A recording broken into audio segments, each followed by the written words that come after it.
In 1863, Jonathan O. Pierce hired an architect to build the grandest house St. Louis had ever seen. By 1868, he could no longer afford to live in it.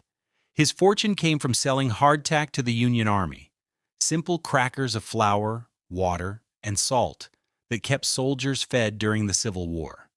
The contracts generated enormous wealth with minimal effort.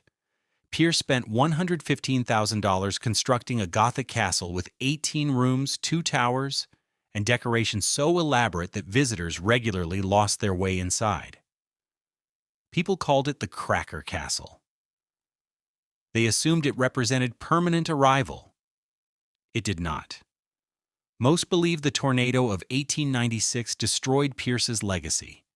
The Great Cyclone devastated St. Louis, killing hundreds and damaging thousands of buildings. The Cracker Castle was among them. But Pierce had already vanished from the story. He sold the house in 1868. He declared bankruptcy in 1875. By the time the tornado struck 21 years later, Pierce's fortune had been gone for decades. This is not about natural disasters. This is about war profits spent faster than earned, about monuments built without foundations. Subscribe to follow how a cracker empire collapsed from within. When the Civil War erupted in April 1861, St. Louis bakers scrambled for government contracts that would make some of them extraordinarily wealthy. The city occupied a strategic position as the third largest wheat market in the United States, behind only Chicago and New York. Grain arrived by riverboat from farms across Missouri, Illinois, and Iowa. Mills along the Mississippi processed millions of bushels annually into flour that supplied the region and increasingly the nation. What the Union Army needed most was hardtack, the simple cracker that could survive months without spoiling. A single soldier consumed roughly 10 ounces daily when other rations were unavailable. An army of 100,000 men required approximately 31 tons of hardtack every day. The quantities were staggering. The recipe required no skill. Mix flour with water and salt. Roll flat to half-inch thickness. Cut into squares approximately 3 inches across. Pierce holes in each. Cracker to allow steam to escape during baking. Bake until completely hard and dry. Any moisture remaining would cause mold during storage. The process was industrial rather than culinary. Soldiers joked the crackers could stop bullets. Troops called them sheet iron, teeth dullers, worm castles when stored too long in damp conditions. Some claimed the crackers were 9 months old when issued. Others insisted they dated from the War of 1812. The jokes reflected both legendary durability and soldiers' frustration with monotonous rations. But hardtack kept men from starving. A soldier could carry several days' worth in his pack without worrying about rot or weight. When rations ran low, he could soak them in coffee, crumble them into soup, or gnaw on them dry despite the risk to his teeth. The crackers provided calories without flavor, sustenance without pleasure. For bakers, hardtack represented profit on a scale peacetime markets could never provide. Cost and competition were almost irrelevant. The Union Army would buy whatever could be delivered. The Confederate Army did the same. Both sides purchased anything that arrived at depots. Quality standards were minimal. The crackers had to be hard, dry, and edible. Beyond that, the government asked few questions. Contracts came with guaranteed payment in quantities that seemed unlimited. A baker with access to flour and ovens could scale production rapidly by adding more ovens and hiring more workers. The limiting factors were physical capacity and flour supply, not customer demand. St. Louis possessed multiple operations positioned to capitalize.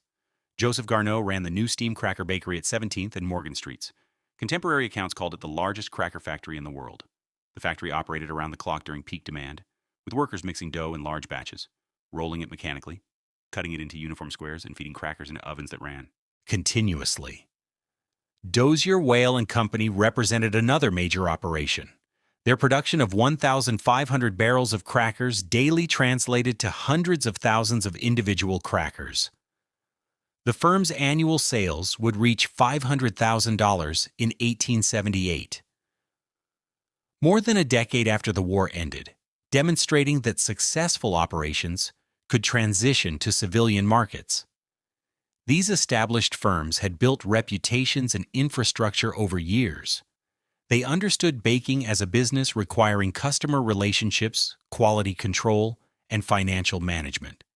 They recognized that war contracts represented extraordinary income that would inevitably end. Jonathan O. Pierce operated in partnership, first as Kendall and Pierce Company, later Pierce, Dimmick and Company. The exact structure remains unclear from surviving records. What is documented is that Pierce's operation thrived during the war years through hardtack contracts. The orders arrived regularly. The ovens ran continuously. The money accumulated faster than Pierce had any experience managing. There is no evidence Pierce possessed unusual business acumen.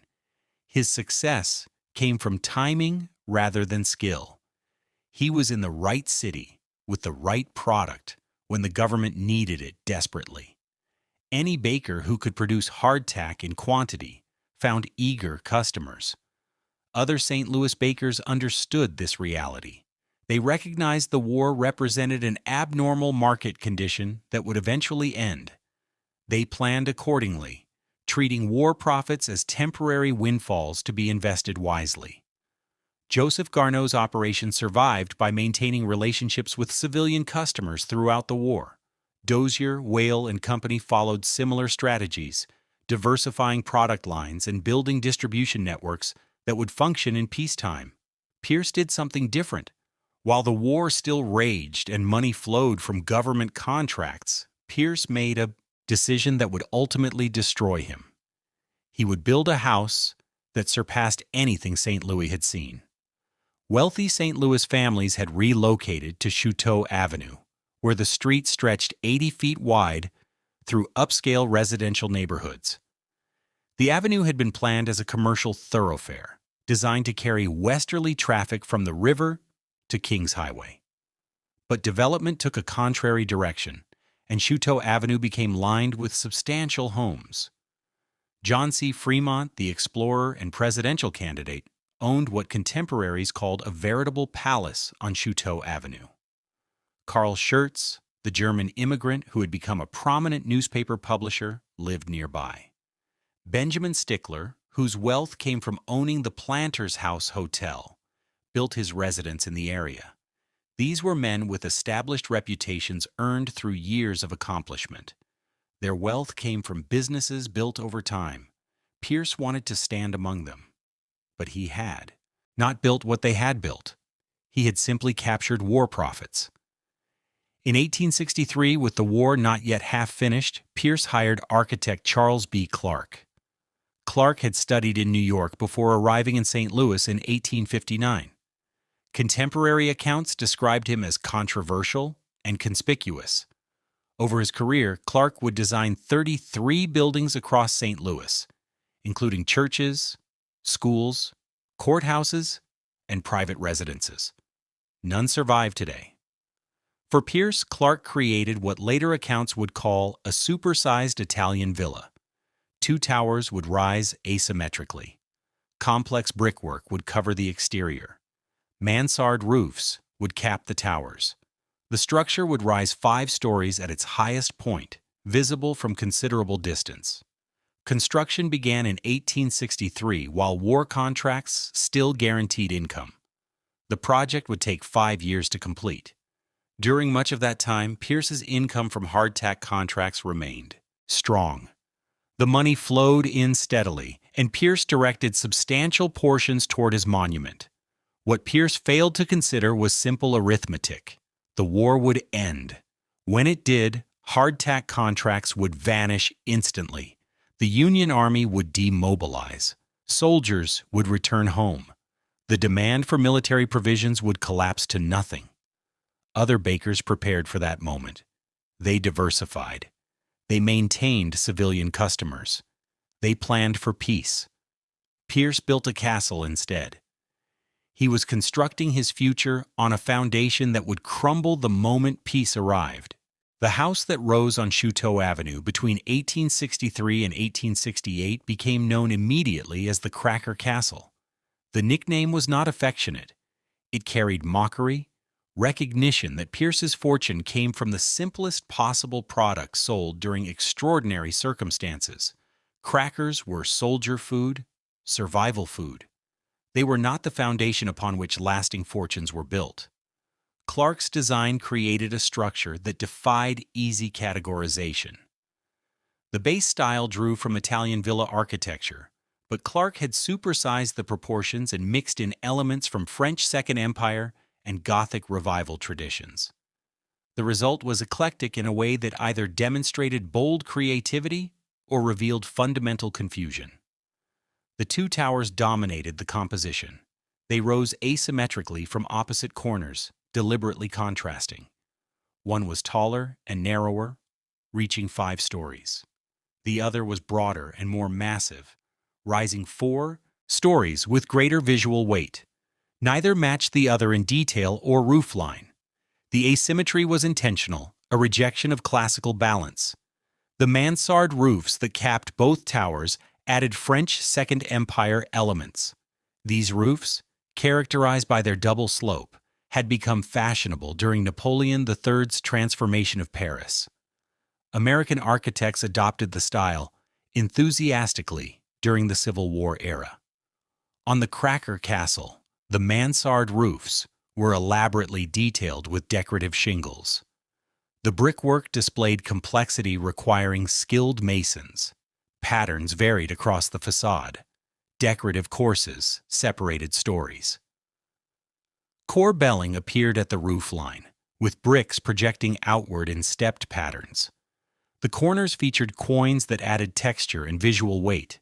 This was expensive craftsmanship meant to be noticed. Large decorative brackets supported the eaves. These brackets were carved wood, detailed with scrollwork and foliate patterns. Combined with elaborate wood trim framing every window and door, the brackets gave the house a sense of excessive decoration. The windows varied dramatically in size and shape. Some were tall and narrow. Others were wide with arched tops. Several windows on the towers were round or oval. This variety created visual interest but also restlessness. The eye moved constantly, finding no place to settle. A highly decorated balcony projected from the second story. Below it, a porch extended across the front facade, supported by columns. The porch featured carved wooden arches, each detailed with Gothic tracery. Inside, the house contained 18 rooms. Contemporary accounts noted that guests regularly became lost navigating the interior. The floor plan prioritized grandeur over functionality. Rooms connected in unexpected ways. The layout suggested Clark and Pierce had focused on external impression rather than practical living. The total cost reached $115,000. By completion in 1868, the average skilled worker in 1860s America earned approximately $500 per year. Pierce spent the equivalent of 230 years of skilled labor wages on a single residence. A substantial farm could be purchased for $2,000 to $5,000. Pierce spent the equivalent of 23 to 58 good farms. In modern terms, the cost approaches $2.5 million or more. But while Pierce built his monument, other St. Louis bakers built something different. Joseph Garneau's new steam cracker bakery represented a different philosophy. Garneau had invested in mechanical equipment that allowed rapid production at scale. He maintained connections with civilian retailers throughout the war, ensuring his products reached stores across the region. When military contracts ended in 1865, Garneau's operation pivoted immediately to civilian production. The factory continued, operating profitably for decades. Garneau understood that war profits were temporary windfalls to be managed prudently. He lived comfortably but not ostentatiously. He reinvested profits into equipment and inventory. Dozier, Weil, and Company followed similar principles. Their $500,000 in annual sales in 1878, more than a decade after the war, demonstrated that sustainable practices worked. They had diversified during the war, producing not only hardtack but also crackers and baked goods for civilian consumption. They managed finances conservatively. These bakers understood something Pierce did not grasp. Business success requires more than capturing temporary opportunities. It requires building systems that function across changing conditions. It requires planning for inevitable transitions. It requires discipline to defer consumption in favor of investment. Pierce planned for display. While Garneau and Dozier invested in ovens and equipment, Pierce invested in carved brackets and ornamental ironwork. While they built customer relationships, Pierce built towers. While they prepared for peace, Pierce prepared for social prominence. The timing of construction revealed the depth of Pierce's miscalculation. He began building in 1863 while the war still raged. The project would not complete until 1868, 3 years after Appomattox. During those 5 years, Pierce's financial situation changed catastrophically. The contracts that had made him wealthy ceased in 1865. The demand for hardtack evaporated when armies demobilized. Soldiers went home. Military depots stopped ordering. The pipeline of government money shut off. While the house was still under construction, Pierce was losing his ability to afford it. The expense had consumed substantial portions of his war profits. But Pierce appears to have believed the house represented investment in social position. He was purchasing admission to St. Louis society through architectural display. When Confederate General Robert E. Lee surrendered at Appomattox on April 9, 1865, he ended not only the Civil War but also the artificial economy that sustained Pierce's fortune. The timing was devastating. The house was perhaps 2/3 complete. Pierce had already spent perhaps $75,000 or more. He could not stop without losing everything invested, but continuing required cash he no longer had means to generate. The Cracker Castle was completed by 1868. The same year it finished, Pierce would be forced to sell it. Clark had given him exactly what he requested, a house unlike any other in St. Louis, a structure that announced wealth without restraint. What Clark could not give him was the sustainable income required to maintain such a monument. Pierce had commissioned a palace. He had not built the business to support that palace. By early 1867, approximately 2 years after the war's end, Pierce's situation had become desperate. He took out a $25,000 mortgage on the Cracker Castle. The amount represented roughly 1/5 of what he had spent constructing the house. The mortgage was an attempt to raise cash to cover expenses that had become unmanageable. Pierce was borrowing against his only substantial asset because he had no income adequate to maintain his lifestyle or the house itself. The mortgage bought time, but solved nothing fundamental. Pierce still had no sustainable business-generating revenue. The money from the mortgage would eventually run out, probably within a year or two, given his spending patterns. Unless he could generate new income sources, he would face the same crisis again with the added burden of mortgage payments and accumulating interest. Pierce was consuming his remaining wealth rather than rebuilding it through productive investment. He attempted to sell the house, hoping to recoup at least what he had spent. But finding a buyer willing to pay anywhere near $115,000 proved impossible. The house was simply too expensive for most potential buyers. It was too unusual, too impractical for family life, too conspicuous. The 18 rooms and elaborate decoration appealed to vanity but not to practical needs. The maintenance costs scared away prudent purchasers. Pierce lowered his expectations steadily as months passed without serious offers. He needed to sell regardless of price. Continuing to own the house was financially unsustainable. Every month brought new bills for heating, taxes, maintenance, minimal staff. The structure was actively consuming the last of his capital. Late in 1867, he found a buyer willing to make an offer. Attorney Fidelio C. Sharp, a partner in the law firm of Sharp and Broadhead, agreed to purchase the Cracker Castle, The sale price was $50,000. Pierce had spent $115,000 building the house less than 5 years earlier. He was selling it for less than half that amount. The loss was catastrophic. He had converted war profits into a monument that immediately lost $65,000 in value. The house had consumed capital without generating any return. This was not an investment.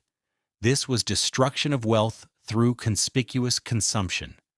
Sharp was able to purchase what Pierce could not afford to keep because Sharp had sustainable income. As a lawyer and partner in an established firm, Sharp earned steady fees from clients year after year. His income did not depend on temporary war conditions.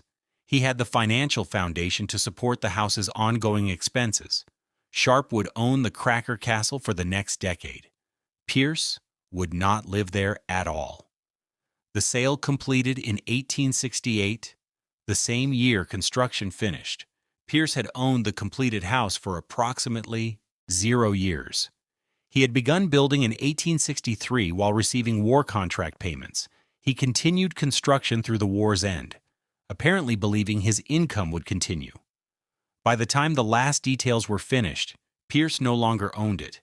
The $50,000 from the sale provided temporary liquidity, but did not solve Pierce's underlying problem. He still had no business generating ongoing revenue. Pierce, Dimmick and Company had failed to transition to peacetime operations. Without guaranteed government contracts, the partnership could not generate sufficient profits. In 1868, the same year he sold the Cracker Castle, Pierce sold his share of Pierce, Dimmick and Company to Johannes Dunham. Pierce was systematically liquidating his assets, converting whatever he could into cash, preparing to leave St. Louis entirely. The city where he had attempted to establish himself as part of the elite had become the site of his very public failure. Pierce moved to Boston. The reasons for choosing Boston remain unclear from available records. Perhaps he had family connections that offered support. Perhaps he hoped to start fresh where his failure was not widely known. Perhaps Boston offered opportunities he believed St. Louis no longer provided. Whatever his reasoning, the move did not restore his fortunes. On June 8, 1875, the St. Louis Post-Dispatch reported that Jonathan O. Pierce had filed for bankruptcy. The filing listed debts of $50,000, exactly the same amount he had received 7 years earlier from selling the Cracker Castle. The arithmetic told the complete story of Pierce's collapse. Pierce had built a substantial fortune during the war by selling hardtack. He had spent $115,000 building a house. He had been forced to sell for $50,000. 7 years later, he was bankrupt with debts equal to those sale proceeds. The war profits had been completely consumed. Nothing remained. Consider what the other bakers had accomplished during the same period. Joseph Garneau's New Steam Cracker Bakery continued functioning profitably year after year. The firm had treated war profits as extraordinary income to be invested wisely. Garneau shifted production smoothly to civilian markets when military contracts ended. Dozier, Weil and Company similarly pivoted successfully. They had maintained essential business disciplines throughout the boom years. They built customer relationships that outlasted any single contract. Their $500,000 in annual sales in 1878 demonstrated that sustainable business practices worked. Pierce had done none of this. He had treated temporary windfalls as permanent wealth. He had spent money faster than he earned it. He had built a monument rather than a business. The speed of his collapse revealed the complete hollowness of his fortune. He had started the 1860s as an unknown baker. He became wealthy during the war. He built the most expensive house in St. Louis. By 1875, barely a decade after the war ended, he was bankrupt. The entire arc from obscurity through wealth to ruin had taken barely 15 years. Pierce had failed at the most basic task of wealth preservation. He had not asked whether his income was sustainable. He had not planned for the inevitable end of war contracts. he had not maintained the discipline required to convert temporary profits into permanent assets. He had built a monument instead of a business. The monument survived his bankruptcy and would stand for decades more. By 1878, 3 years after Pierce's bankruptcy, the Cracker Castle had changed ownership again. Fidelio Sharp sold it to Congressman Charles E. Pierce, a bachelor attorney who would live there for 18 years. Pierce had the professional income to support the house's expenses. He was a lawyer with steady practice and congressional salary. The house represented perhaps 10 or 15% of his lifetime earnings. Pierce could afford what Pierce could not. For Pierce, the Cracker Castle was simply a home.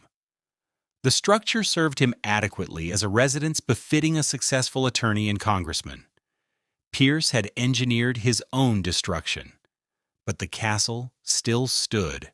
The mathematics of Pierce's collapse were unforgiving and demonstrated with brutal clarity how quickly substantial wealth can vanish through poor decisions. One fortune divided by poor choices produces debts. Those debts divided by time produces zero.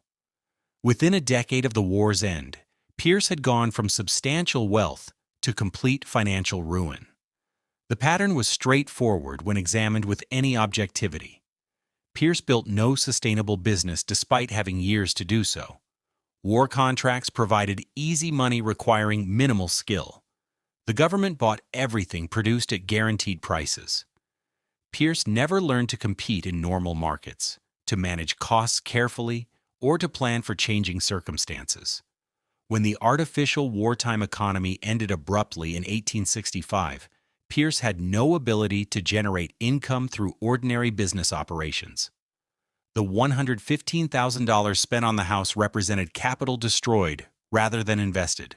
Unlike stocks, bonds, productive equipment, or business expansion, the house generated no income whatsoever.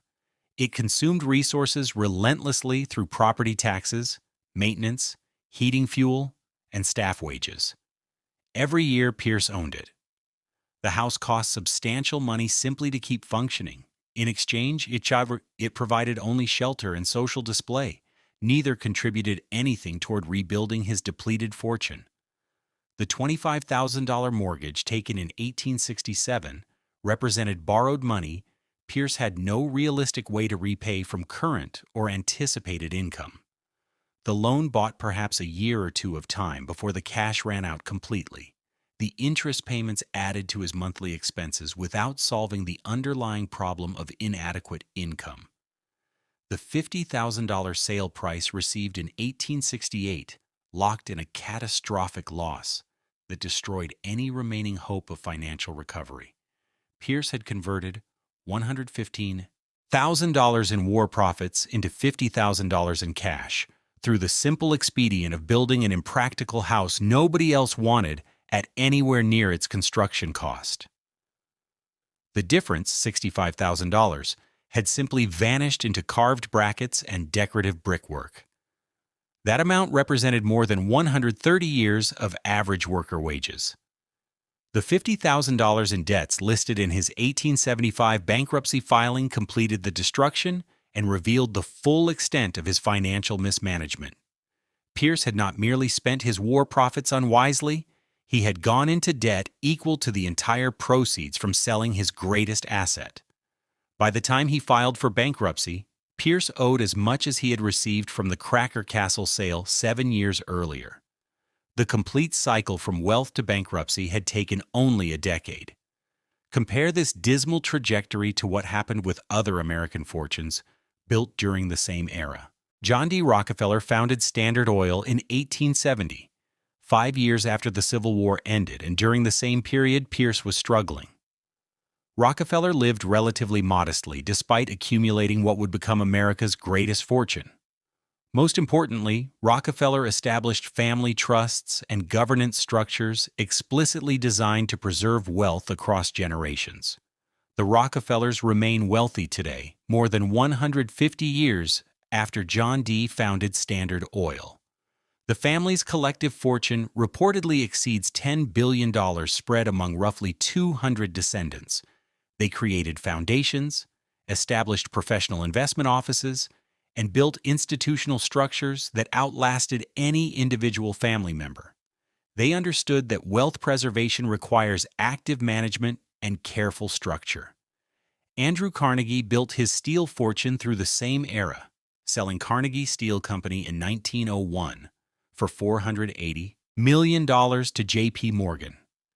Carnegie then devoted the final 2 decades of his life to systematic philanthropy. He built libraries across America and Britain, funded universities, established endowments and trusts that continue operating today. Carnegie understood that concentrated wealth required purpose beyond personal consumption. Neither Rockefeller nor Carnegie was morally superior to Pierce by any measure. Both acquired their fortunes through methods that involved crushing competitors ruthlessly and exploiting workers systematically. But they understood something Pierce never grasped about the nature of wealth itself. Wealth must either generate returns through productive investment or serve purposes larger than personal display. Pierce's wealth did neither. It simply consumed itself through spending that served only vanity and social ambition. Pierce had wanted desperately to be remembered as part of St. Louis elite. Instead, he became a cautionary example of war, profiteering followed by spectacular financial collapse. The newspapers that reported his bankruptcy in 1875 did not treat him with sympathy or respect. He had risen through temporary circumstances requiring no particular skill. He had spent extravagantly on a conspicuous palace while building nothing sustainable. He had lost everything through poor judgment that any prudent person could have predicted. What Pierce never understood was that wealth requires fundamentally different skills than acquisition. Building a fortune during extraordinary circumstances demands certain abilities. Maintaining and growing that fortune across normal conditions demands entirely different capabilities. Pierce had been marginally adequate at the first during the artificial economy of wartime. He had been completely incompetent at the second when normal economic conditions returned. By 1878, 3 years after Pierce's bankruptcy filing became public record, the cracker Castle had changed ownership again. Fidelio Sharp sold the house to Congressman Charles E. Pierce, a bachelor attorney who would live there comfortably for the next 18 years. Pierce had the professional income to support the house's substantial ongoing expenses without financial strain. He was a successful lawyer with steady legal practice generating reliable fees. He served in Congress, which provided additional income and enhanced his professional reputation. The house represented perhaps 10 or 15% of Pierce's lifetime professional earnings, a significant but manageable portion of his wealth. For Pierce, the house had represented essentially his entire fortune, converted into a single illiquid asset. Pierce could afford what Pierce could not, because Pierce had built his career on providing legal services that would always be needed, rather than on capturing a temporary windfall from extraordinary circumstances. For Pierce, the Cracker Castle was simply a home. The structure served him adequately as comfortable shelter for someone with means to maintain it properly.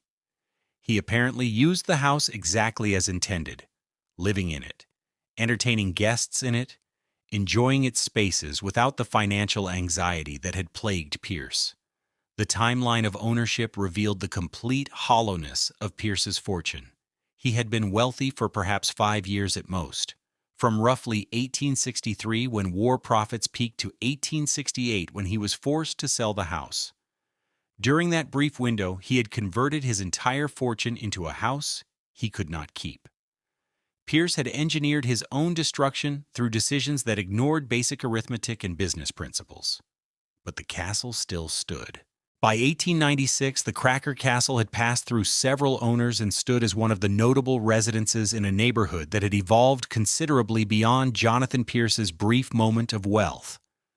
Charles E. Pierce, the bachelor attorney and congressman, had lived there since purchasing it from Fidelio Sharp in 1878.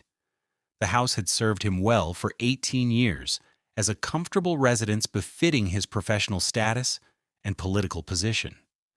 Pierce did not use the house to announce arrival or prove worth. He had already established both through his legal practice and congressional service. The Cracker Castle was simply where he lived. St. Louis itself had changed dramatically in the 3 decades since Pierce built his monument. The city's population had grown beyond 500,000 by 1896, making it the 4th largest in the United States. Union Station, which had opened in 1894, served as the Mid-America passenger hub of an increasingly mobile nation. Commercial development had pushed steadily outward from the river. St. Louis was prosperous, confident, and thoroughly modern by the standards of the era. On Wednesday, May 27, 1896, the weather began quietly with nothing to suggest catastrophe. The morning gave no indication of severe conditions. St. Louis residents went about their daily business. The local weather bureau had predicted thunderstorms, but nothing more serious. Forecasters in that era lacked technology to predict tornadoes, which they called cyclones. Around noon, the clouds began appearing more ominous to those paying attention. The barometric pressure dropped measurably. The temperature fell rapidly. Dark, greenish clouds moved visibly toward the city from the west. By mid-afternoon, the sky had taken on an appearance that unnerved residents who looked up. At approximately 4:30 in the afternoon, the temperature dropped, suddenly and dramatically. Near 5 o'clock, witnesses later reported that the sky became as dark as midnight despite the hour. The darkness was unnatural, oppressive. People stopped on sidewalks to stare upward. Then the wind arrived with terrifying force. The tornado touched down on the northwest edge of Tower Grove Park and moved east through the heart of the city. It was approximately 1 mile wide and stayed on the ground for roughly 20 minutes of continuous destruction. The path cut directly through St. Louis's most fashionable neighborhoods, including Lafayette Square and Compton Heights. The Cracker Castle stood at the corner of Chouteau and St. Ange, directly in that path. The tornado would later be rated F4 on the Fujita scale, with winds estimated between 168 and 199 miles per hour. Contemporary accounts describe devastation unlike anything the city had experienced. The storm destroyed 311 buildings completely. It heavily damaged 7,200 more structures. Another 1,300 buildings sustained substantial harm. In 20 minutes, 255 people were killed outright. More than 1,000 suffered serious injuries. Over 5,000 people lost their homes and all possessions. Lafayette Square, where many of St. Louis's wealthiest citizens resided, suffered particularly devastating damage. The tornado turned the park itself into what horrified observers called a wasteland of stripped trees and stumps. Trees that had stood for more than half a century were uprooted completely and hurled several blocks away. Heavy iron fences that had surrounded Lafayette Square were twisted and tangled until nearly unrecognizable. The tornado's power was almost incomprehensible. The wind shot a shovel 6 inches deep into a tree trunk. It drove 2-inch by 10-inch wooden planks through 5/16-inch thick wrought iron plates on the Eads Bridge, which had been constructed with claims it was tornado-proof. When the tornado struck the Cracker Castle with full force, one of the house's 2 distinctive towers was blown completely off the structure. The tower that Pierce and Clark had built to announce prominence, that had stood for 28 years, was literally hurled away from the building entirely. Contemporary reports mention the tower's destruction specifically, noting it had been struck by lightning as well, though whether the lightning or the wind caused the initial structural failure remained uncertain. The house itself sustained damage beyond any realistic possibility of repair.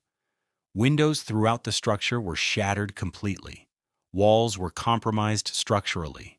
The elaborate decorative elements that Clark had designed, the carved brackets, the ornamental trim, the complex brickwork patterns, were destroyed outright or rendered dangerously unstable. The carved wooden arches were splintered. The ironwork balcony was twisted. The complex brickwork and wooden details had survived Pierce's bankruptcy and 3 full decades of weather. They could not survive 20 minutes of F4 tornado winds. Charles Pierce had been living in the Cracker Castle when the storm struck. Whether he was home at the precise time remains undocumented. What is clear is that after the storm passed, the house was completely uninhabitable. The structure that had cost $115,000 could no longer safely shelter anyone. In the immediate aftermath, rescue efforts began. Members of Light Battery A and the 1st Regiment were placed on volunteer duty. Within an hour, 32 members were assisting rescue operations. The Bicycle Corps of Company G assisted when railway service became inaccessible. Telephone and telegraph wires were destroyed. Streets were impassable. Officers were summoned by bicycle couriers, the only communication that still functioned. The scale of destruction raised. Questions about whether St. Louis could host the Republican National Convention scheduled for June, just 3 weeks away? Leaders organized massive cleanup efforts. The convention proceeded as planned, demonstrating both the severity of destruction and the determination of residents to prove their city could recover. In the days following, over 140,000 sightseers flocked to inspect damaged areas. They arrived by train at Union Station and toured the destruction. Photographers from St. Louis, Chicago, and other cities rushed to document everything. Studios published paperback booklets with photographs as souvenirs. The Cracker Castle appeared in some photographs, showing the damaged structure with one tower missing, windows broken, and walls compromised. The house that had been built to impress now stood as evidence of nature's power. The structure was demolished soon after. There was no realistic possibility of repair. Restoration would have cost more than building. A new house. Charles Pierce lost his residence, but not his fortune. The lot remained empty for decades before being sold in January 1940 to a developer. The Cracker Castle was gone, destroyed 33 years after Pierce lost it, 21 years after his bankruptcy. The story of the Cracker Castle teaches lessons about wealth that remain relevant more than a century after the tornado destroyed what Pierce's choices had already ruined. Most retellings of this story focus almost entirely on the tornado. The dramatic natural disaster makes for compelling narrative with clear victims and tragedy. The image of towers blown away and walls shattered by wind provides visual drama that bankruptcy filings cannot match emotionally. But focusing primarily on the tornado misses the essential point entirely. By the time the storm struck on May 27, 1896, Pierce had been bankrupt for 21 years. He had lost ownership of the house 28 years earlier in 1868. The tornado destroyed a building, certainly. But Pierce's choices had already destroyed his fortune long before any wind arrived. The real story is not about the tornado at all. It is about choices made over years, about decisions that ignored basic arithmetic and sustainable business principles, about priorities that valued display over substance. Consider carefully what Pierce chose to do with his war profits when he had multiple options available. He could have invested the money conservatively in bonds or stocks that generated steady returns. He could have used it to build sustainable business operations serving civilian markets. He could have expanded into related products or simply saved substantial portions while living comfortably but modestly. Instead, he spent $115,000 on a house designed primarily to impress people who had earned their wealth through decades of sustainable work. Every dollar Pierce spent on elaborate brickwork and carved brackets was a dollar that could have purchased productive assets or been saved against future need. Pierce chose display over sustainability at every decision point. The consequences were entirely predictable. Other St. Louis bakers demonstrated the alternative approach. Joseph Garneau's New Steam Cracker Bakery thrived during the war, but survived by planning systematically for peace. Garneau invested in equipment that could produce civilian products. He built relationships with retailers throughout the region. He managed finances conservatively, treating war profits as temporary windfalls. The factory continued operating profitably for decades after military contracts ended because Garneau understood basic business principles. Dozier, Whale and Company followed remarkably similar strategies. Their $500,000 in annual sales more than a decade after the war proved that sustainable practices worked. They had diversified during the war, maintained customer relationships, controlled costs, and saved substantial portions of profits. They treated the war as an abnormal period and planned for normalcy's inevitable return.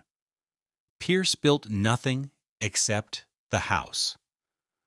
When the war ended, his income evaporated instantly. He borrowed against his only asset, sold it at catastrophic loss, and filed for bankruptcy within a decade.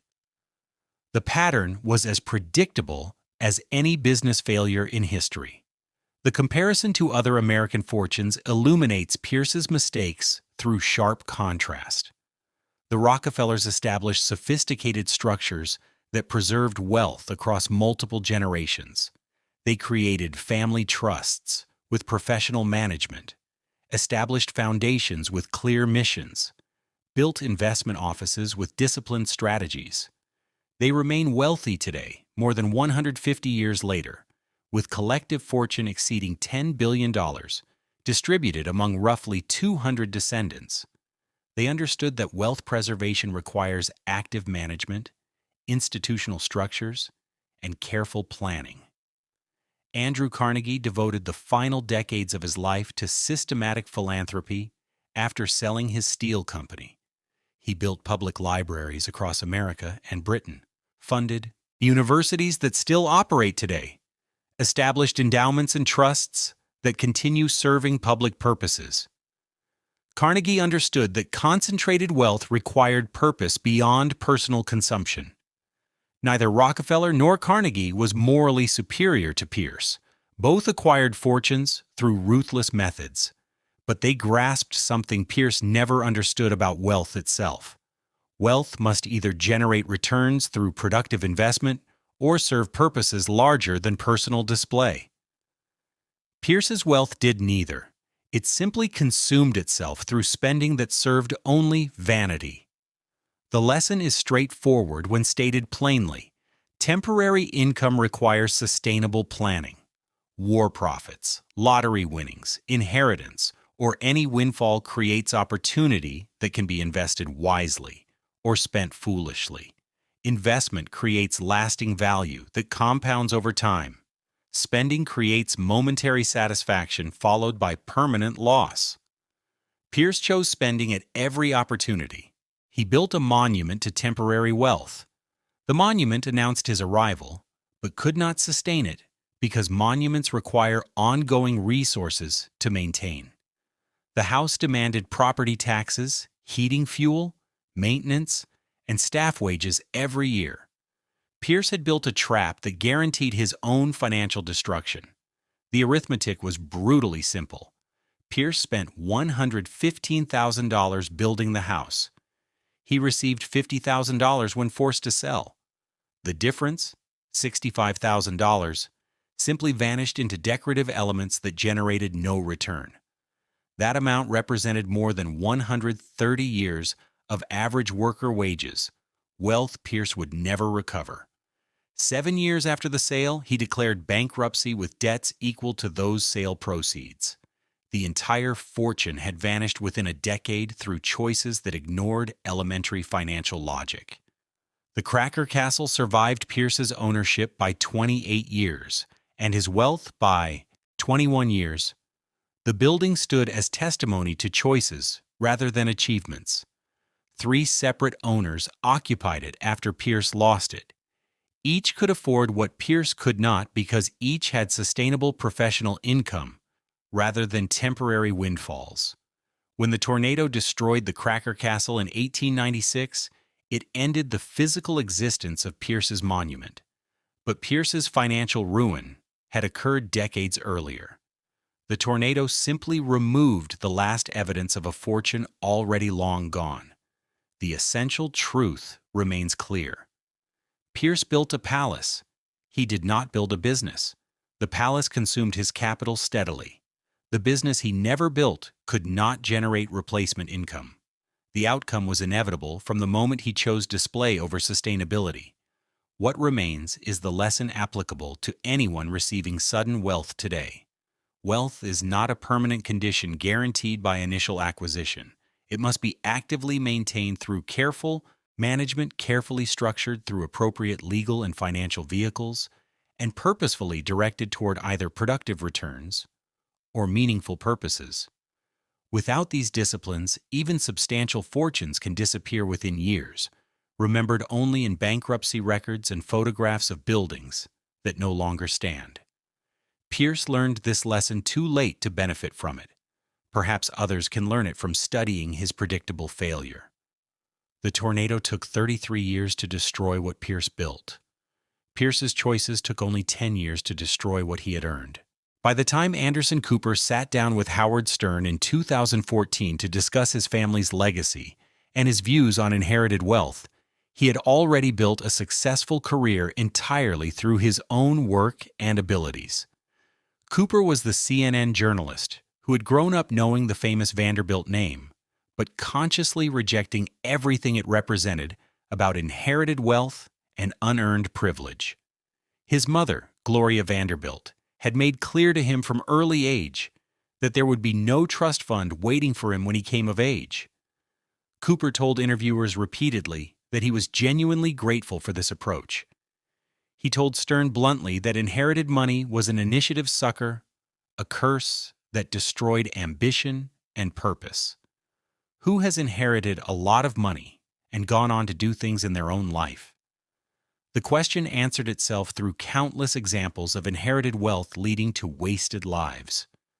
The pattern that destroyed Pierce was fundamentally the same pattern that destroyed the Vanderbilts and countless other American fortunes across generations.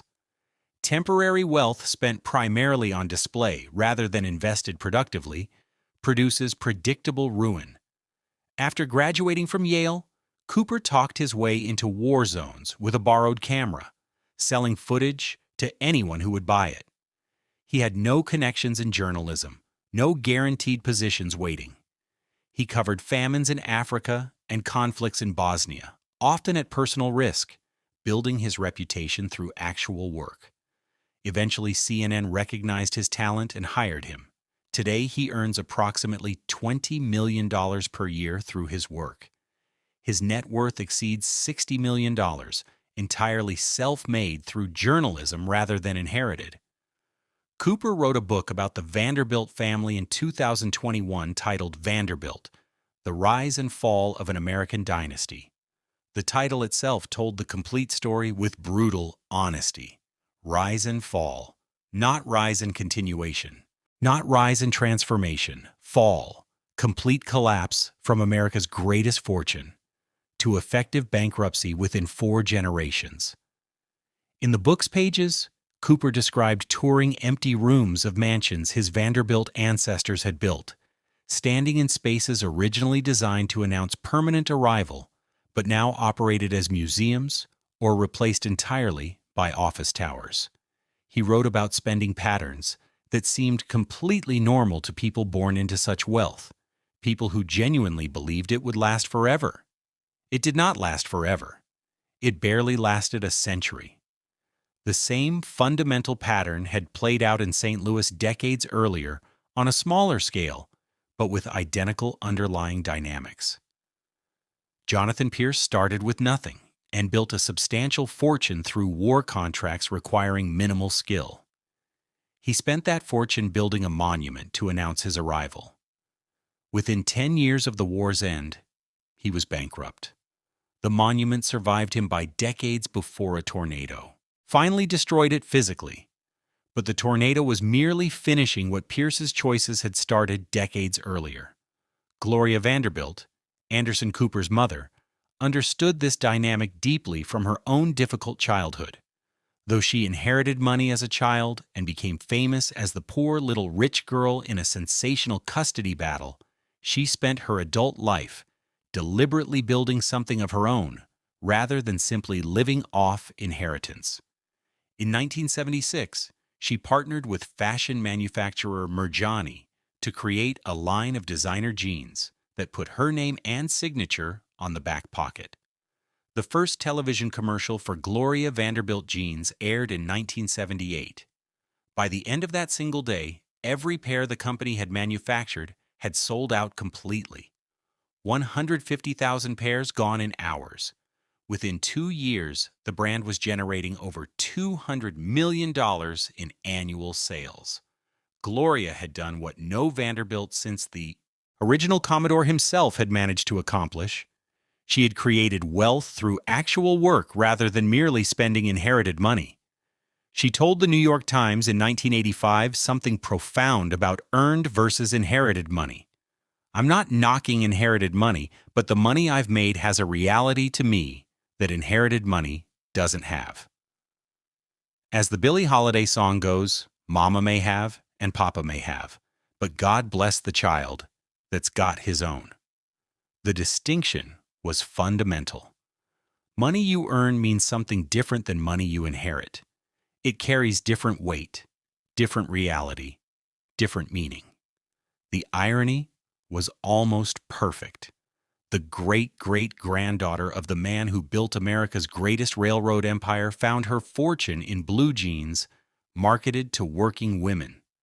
The family that had spent decades building massive palaces to prove their superiority now had their names stitched onto the backsides of ordinary Americans. The Vanderbilts had finally, accidentally become democratic. Pierce never got that opportunity for redemption or second chances. He built his palace during the brief window when money flowed easily. He lost it immediately when that flow stopped. He filed for bankruptcy 7 years later. Then he disappeared completely from historical records, forgotten except as a cautionary tale. The wheel has turned completely in the generations since. The Commodore built a fortune of $200 million, the equivalent of hundreds of billions in today's terms, and left it to descendants expecting them to multiply it forever. Within 4 generations, his great-grandchildren were bankrupt or nearly so. The massive mansions were demolished. The railroad was sold. The name that once commanded Fifth Avenue became a brand on discount jeans. But perhaps this outcome is exactly what the Commodore would have wanted, if he could have seen the future clearly. He was, after all, fundamentally a self-made man who built everything, from almost nothing. He openly despised his own sons, precisely because they had not earned what they inherited. He understood better than any of his descendants that wealth without purpose, without the discipline of earning it, becomes poison that destroys rather than builds. Pierce could have figured this out if he had thought carefully about what he was doing. The Civil War had given him temporary wealth through circumstances requiring minimal skill. He could have treated it exactly as Joseph Garneau and other successful bakers did, as a temporary windfall requiring careful investment and systematic planning. He could have built a sustainable business serving civilian markets. He could have lived modestly while securing his financial future. Instead, he built the Cracker Castle. That single choice, made in 1863 when he hired Charles Clark, set everything else in motion. The choice between building productive enterprises and building monuments, between investing for returns and consuming for display. This choice determines whether temporary wealth becomes permanent or simply vanishes. Pierce chose wrong at every decision point. The consequences followed with mathematical precision. $115,000 spent on construction, $50,000 recovered through forced sale, $50,000 in debts 7 years later, bankruptcy, obscurity. The fortune built on crackers crumbled within a decade. The castle built on that fortune survived another 28 years before nature claimed it violently. But nature was simply finishing what Pierce's poor choices had started. The tornado took 33 years to destroy what Pierce built. Pierce's choices took only 10 years to destroy what he had earned. God bless the child that's got his own. The Cracker Castle is gone, but the lesson endures.